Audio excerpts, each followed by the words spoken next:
एक बार एक संत जी से मिलने के लिए उनका शिष्य गया।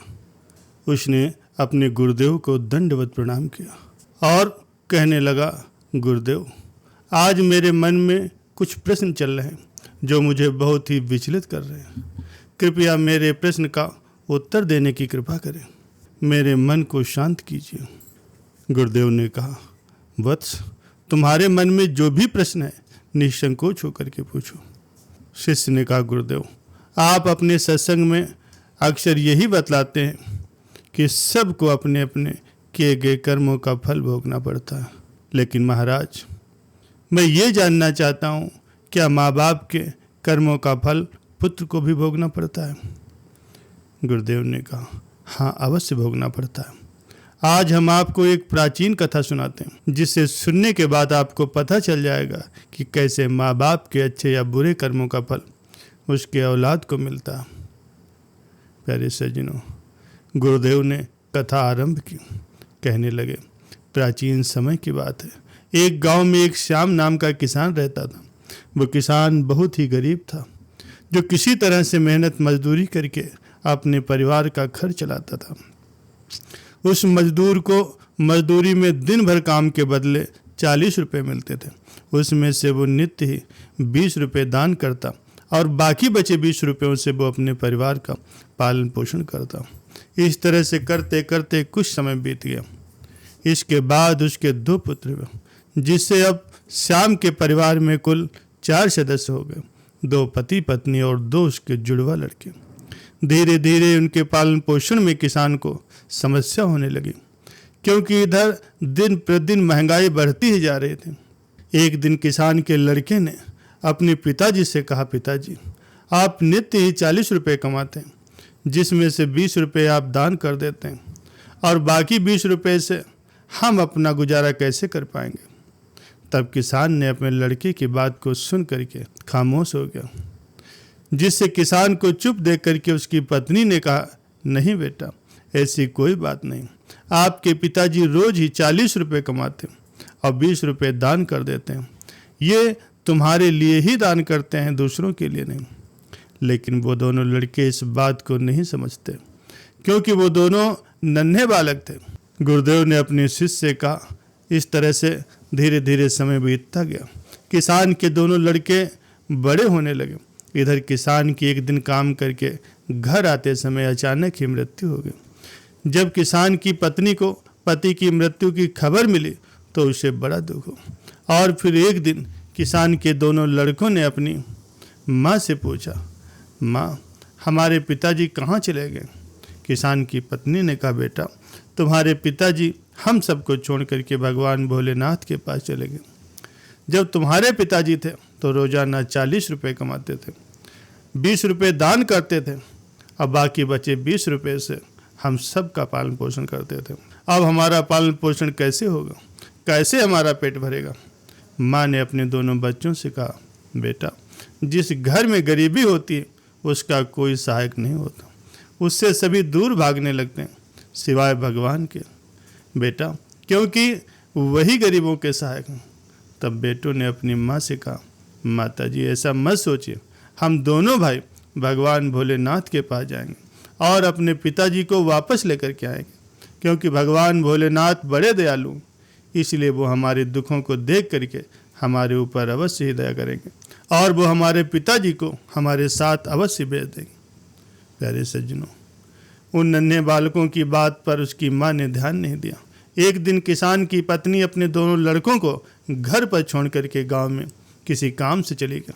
और इधर जो दोनों लड़के थे वो दोनों भाई आपस में सोचने लगे कि क्यों ना हम कैलाश पर्वत पर जा कर के भगवान शंकर के पास चले और अपने पिताजी को वापस लेकर के आए। ऐसा सोच करके अपने पिताजी को लाने के लिए वो दोनों भाई अपने घर से चल दिए। फिर उन दोनों भाइयों को चलते चलते काफ़ी समय बीत गया। उसी समय उनको थकान का अनुभव हुआ और दोनों भाई एक विशाल बरगद के पेड़ को देख करके उसकी छाया में रुके। फिर दोनों भाइयों ने सोचा कि इस बरगद के पेड़ की छाया में थोड़ा सा विश्राम कर लेते हैं। तभी उस बरगद के पेड़ ने इंसान की आवाज़ में कहा, बेटो, तुम दोनों लोग कौन और कहाँ जा रहे हो? मेरी छाया में आज तक तुम्हारे जैसे कोमल हृदय बालक नहीं बैठे। फिर उन दोनों बच्चों ने कहा, हम किसान के बेटे हैं और अपने पिताजी को लाने के लिए हम कैलाश पर्वत पर भगवान भोलेनाथ के पास जा रहे हैं। फिर उस बरगद के पेड़ ने जब उन दोनों बच्चों की बात सुनी तो कहने लगा, पुत्रों, तुम मेरे लिए भी भगवान भोलेनाथ से एक प्रश्न पूछ करके आना। कहने लगा कि मैं कई वर्षों से यहाँ पर खड़ा हुआ हूँ, लेकिन मेरा एक भी पत्ता ज़मीन पर नीचे नहीं गिरता और न ही मेरी डालियाँ कभी सूखती। आखिर मैं कितने वर्षों तक और यहाँ पर खड़ा रहूँगा? मैंने अपने पूर्व जन्म में ऐसा कौन सा पाप किया था जिस कारण से मुझे इस योनि से मुक्ति नहीं मिल पा रही? इसका कौन सा कारण है? तब उन दोनों लड़कों ने कहा, ठीक है, हम भगवान भोलेनाथ से तुम्हारा यह प्रश्न जरूर पूछेंगे। प्यारे सज्जनों, फिर वो बालक आगे चलने लगे। रास्ते में उन्हें एक बहुत ही भयानक और बड़ा सा सांप मिला, जिससे उस सांप को देख करके वो दोनों बालक डर के मारे कांपने लगे और खड़े हो गए। वहाँ से वो दोनों भाई भागने ही वाले थे, तभी उस सर्प ने मनुष्य की आवाज़ में कहा, बेटो, तुम मुझसे डरो मत, मुझे इतना बताओ कि तुम दोनों कौन हो और कहाँ जा रहे हो। फिर वो दोनों बच्चे उस सर्प के पास गए और हाथ जोड़ करके कहने लगे, हे नाग देवता, हम दोनों किसान के पुत्र हैं, हम दोनों जुड़वा भाई, हम दोनों कैलाश पर्वत पर भगवान भोलेनाथ के पास अपने पिताजी को लेने के लिए जा रहे हैं। तब उस सांप ने कहा, बच्चों, तुम भगवान भोलेनाथ से मेरा एक प्रश्न पूछ करके आना। मैं कई वर्षों से यहाँ पर पड़ा हुआ हूँ, अब मेरे से चला नहीं जा रहा। मेरे शरीर में इतनी जान नहीं है कि मैं थोड़ा सा भी चल सकूं। मैंने अपने पूर्व जन्म में ऐसा कौन सा पाप किया था जिस कारण से मुझे इस योनि से मुक्ति नहीं मिल पा रही? इसका कौन सा कारण है? तब उन लड़कों ने कहा, ठीक है, हम भगवान भोलेनाथ से तुम्हारा ये प्रश्न जरूर पूछ करके आएंगे। इतना कह करके वो दोनों लड़के आगे चलने लगे। फिर चलते चलते रास्ते में उन्हें एक सेठ जी मिले, जिससे सेठ ने कहा, बच्चों, तुम दोनों कौन हो और इतनी कड़ी धूप और गर्मी में कहाँ जा रहे हो? देखने में तो तुम बड़े ही सुकुमार और कोमल लग रहे हो। तब उन लड़कों ने कहा, सेठ जी, हम दोनों किसान के बेटे हैं, हम दोनों जुड़वा सगे भाई, हम दोनों कैलाश पर्वत पर भगवान भोलेनाथ के पास अपने पिताजी को लाने के लिए जा रहे हैं। तब उस सेठ ने कहा, तुम भगवान भोलेनाथ से मेरा एक प्रश्न पूछ करके आना। वो सेठ कहने लगा, बेटो, मैंने चलते हुए राहगीरों की प्यास बुझाने के लिए कई सालों से यहाँ पर एक कुआं खुदवा रहा हूँ, लेकिन इसमें पानी अभी तक नहीं निकला। मैंने अपने पूर्व जन्म में न जाने ऐसा कौन सा अपराध किया था जिस कारण से इस कुएं से अभी तक पानी नहीं निकला है। मैंने इसमें बहुत सारे पैसे भी खर्च कर दिए, इसका क्या कारण है? फिर उन दोनों लड़कों ने कहा, ठीक है सेठ जी, हम भगवान भोलेनाथ से तुम्हारा ये प्रश्न पूछ करके उसका उत्तर तुम्हें अवश्य देंगे। फिर दोनों बालक वहाँ से आगे की ओर चल दिए और चलते चलते रास्ते में उन्हें एक बहती हुई नदी मिली। फिर दोनों भाई नदी के किनारे पहुँचे। उस नदी से एक मछली निकल करके उनके पैरों के पास आ गई और कहने लगी, हे बच्चों, तुम दोनों कौन हो और कहाँ जा रहे हो? तुम दोनों बिना नाव के नदी क्यों पार कर रहे हो? तब उन्होंने कहा, नाव में बैठने के लिए हमारे पास पैसे नहीं, क्योंकि हमारे जो पिताजी थे वो रोज़ 40 रुपये कमाते थे, जिसमें से 20 रुपये रोज़ाना वो दान कर देते थे और बाकी के 20 रुपये से हमारा पालन पोषण होता था और किसी तरह से हमारे घर का गुजारा होता था। अब तो हमारे पिताजी घर पर नहीं हैं, वे भगवान भोलेनाथ के पास चले गए, इसलिए हम दोनों भाई उनको लाने के लिए कैलाश पर्वत पर भगवान भोलेनाथ के पास जा रहे हैं। जिससे उन बच्चों की बात सुन करके उस मछली ने कहा कि बच्चों, तुम भगवान भोलेनाथ से मेरा एक प्रश्न पूछ करके आना। मैं कई वर्षों से इस नदी में इधर उधर भटक रही हूँ, मेरी 7 पीढ़ियाँ गुजर गई, परंतु मैं अभी तक इसी नदी में रह रही हूँ। मैंने अपने पूर्व जन्म में न जाने ऐसा कौन सा अपराध किया था जिस कारण से मुझे इस योनि से मुक्ति नहीं मिल पा रही, इसका क्या कारण है? तब उन लड़कों ने कहा, ठीक है, हम भगवान भोलेनाथ जी से तुम्हारा ये प्रश्न जरूर पूछेंगे और वापस आते समय तुम्हें इसका उत्तर बताएंगे। इतना कह करके वो दोनों लड़के आगे बढ़े। फिर चलते चलते दोनों भाई नदी के दूसरे किनारे पर पहुंच गए। दूसरे किनारे पर जब वे पहुंचे तो क्या देखा कि एक मरा हुआ आदमी वहां पर पड़ा हुआ। दोनों भाई उस मरे हुए आदमी को लांग करके जब जाने लगे तब वो मरा हुआ आदमी चिल्लाने लगा और कहने लगा कि बच्चों, तुम कौन हो और कहाँ जा रहे हो? तब उन लड़कों ने उसकी आवाज़ सुन करके कहा, हम किसान के लड़के, हम दोनों जुड़वा भाई, हम दोनों भाई कैलाश पर्वत पर भगवान भोलेनाथ से अपने पिताजी को लाने के लिए जा रहे हैं। फिर वो मृतक व्यक्ति कहने लगा, तुम भगवान भोलेनाथ से मेरा एक प्रश्न पूछ कर के आना कि मेरा शरीर कई वर्षों से इस नदी के किनारे पड़ा हुआ, कभी पानी की लहर आती है तो मेरा शरीर नदी के अंदर चला जाता है, लेकिन फिर वापस नदी के बाहर निकल आता है, और न तो मेरा कभी शरीर गलता है और न ही सड़ता है। इतने सालों से मैं जैसे का तैसा ही पड़ा हूँ। मैंने अपने पूर्व जन्म में न जाने ऐसा कौन सा पाप किया था जिसके कारण से मुझे इस शरीर से मुक्ति नहीं मिल पा रही, और इसका क्या कारण है। फिर उन लड़कों ने कहा, ठीक है, हम भगवान भोलेनाथ से तुम्हारा ये प्रश्न जरूर पूछ करके आएंगे। इतना कह करके वो दोनों बालक चलने लगे। वहाँ से चलते चलते दोनों भाई कैलाश पर्वत पर भगवान शिव के पास जा पहुँचे और हाथ जोड़ करके भगवान भोलेनाथ को उन दोनों भाइयों ने प्रणाम किया और कहने लगे, हे भोले बाबा, मेरे पिताजी कहाँ पर हैं? जब हमारे पिताजी घर पर थे तो वे रोज़ाना 40 रुपये कमाते थे, और जिसमें से 20 रुपया दान करते थे और 20 रुपये से हम लोगों का पालन पोषण करते थे। लेकिन अब वे जब घर पर नहीं हैं तो हम दोनों भाई और हमारी माँ भूख से मर रहे हैं। आप उन्हें जल्दी से जल्दी हमारे साथ हमारे घर भेज दीजिए।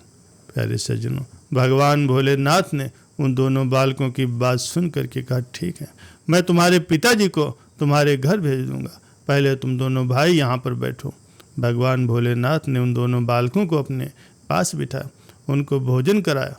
भोजन कराने के बाद पूछा, तुम दोनों भाइयों को बताओ और क्या चाहिए।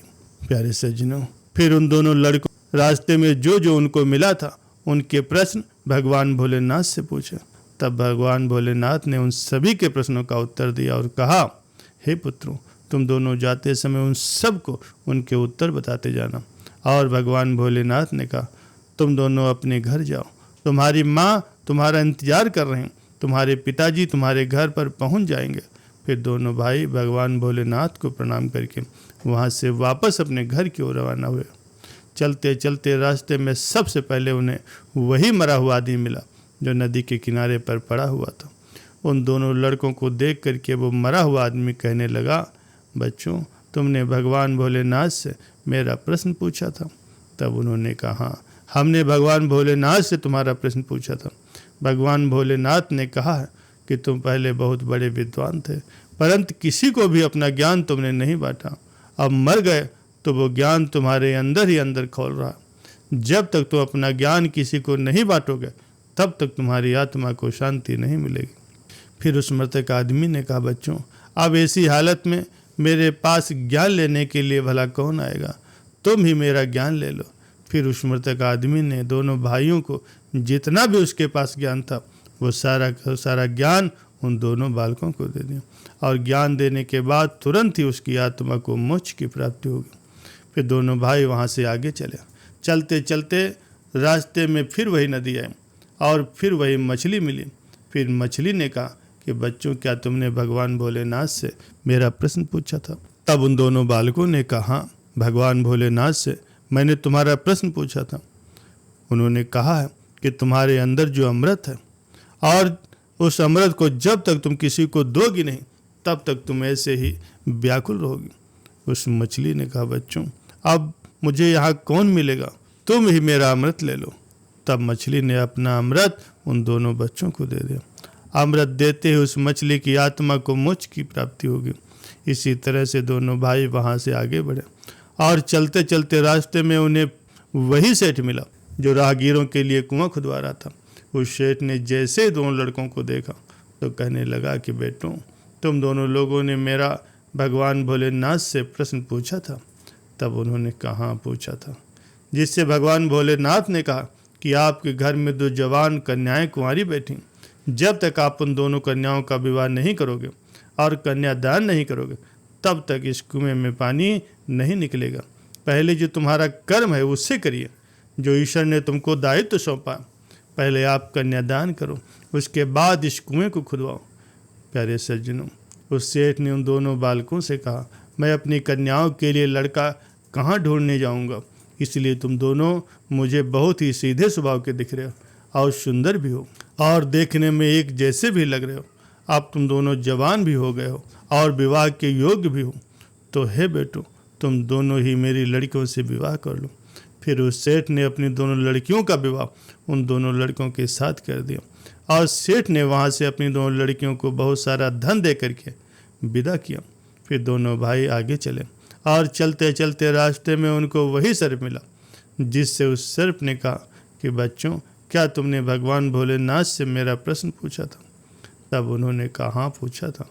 भगवान भोलेनाथ ने कहा कि तुम्हारे पास जो नागमणि है, तुम उस नागमणि को धरती पर नहीं उगलते और न ही कभी तुमने किसी को दिया है।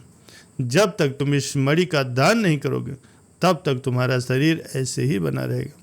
फिर उस सांप ने कहा, बच्चों, मैं ये नागमणि अब किसको दूँ? इस नागमणि को तुम ही ले लो। फिर उस सांप ने अपनी नागमणि को उन दोनों बच्चों को दे दिया। नागमणि को देते ही उस सर्प की आत्मा को मोक्ष की प्राप्ति हो गई। इस तरह से वे दोनों भाई अपनी पत्नी को लेकर के फिर आगे चलने लगे और चलते चलते रास्ते में उन्हें वही बरगद का विशाल पेड़ मिला, जिसकी छाया में बैठ कर के वो दोनों विश्राम करने के लिए रुके थे। उसने भी पूछा, बच्चों, क्या तुमने भगवान भोलेनाथ से मेरा प्रश्न पूछा था? तब उन्होंने कहा, हाँ पूछा था। जिससे भगवान भोलेनाथ ने कहा कि पूर्व जन्म में तुम्हारा काम गुरुकुल में बच्चों को शिक्षा देना था, तुम्हारा पद एक गुरु का था, परंतु तुम उसके बदले में छोटे छोटे बच्चों से अपना काम करवाते थे और उन्हें अच्छी तरह से शिक्षा भी नहीं देते थे, जिससे उन बच्चों के श्राप के कारण तुम्हें मोक्ष की प्राप्ति नहीं हो रही। इसलिए तुम्हारे अंदर जो ज्ञान भरा हुआ उसे किसी को दे देना, इसके बाद ही तुम्हें मोक्ष की प्राप्ति होगी। उन दोनों बच्चों की बात सुन करके उस पेड़ ने कहा कि मैं ये ज्ञान और किसे दूं, तुम ही ले लो। फिर उस बरगद के पेड़ ने दोनों भाइयों को अपना जितना भी उसके पास ज्ञान था सब दे दिया, जिससे उसकी आत्मा को शांति मिल गई और वो उस पेड़ की योनि से मुक्त हो गया। फिर दोनों भाई अपनी पत्नियों के साथ चलते चलते अपने घर पहुँचे। जब दोनों भाई अपने घर पहुँचे तो किसान की पत्नी उनको देख करके बहुत खुश हुई और कहने लगी कि बेटों, तुम दोनों कहाँ चले गए थे और ये दोनों लड़कियाँ जो तुम्हारे साथ हैं ये कौन है? फिर दोनों भाइयों ने जो भी उनके साथ रास्ते में घटनाएं घटी थी वो सब कुछ अपनी माँ को बता दिया। प्यारे सज्जनों, अब उन दोनों बच्चों को भी ज्ञान हो चुका था कि हमारे पिताजी कभी वापस नहीं आ सकते। अब उनकी मुक्ति हो चुकी। उनके पिताजी ने जो दान धर्म किया था उसका फल उन दोनों भाइयों को भगवान भोलेनाथ ने दे दिया। प्यारे सज्जन, इस प्रकार से गुरुदेव ने अपने शिष्य से कहा कि हर माता पिता के अच्छे या बुरे कर्मों का फल उनकी औलाद को भोगना ही पड़ता है। ये सुन करके वो शिष्य संतुष्ट हो गया। प्यारे सज्जनों, आशा करता हूँ ये कथा आपको अवश्य पसंद आई होगी। इस सत्संग को सुनने के लिए आप सभी का बहुत बहुत धन्यवाद।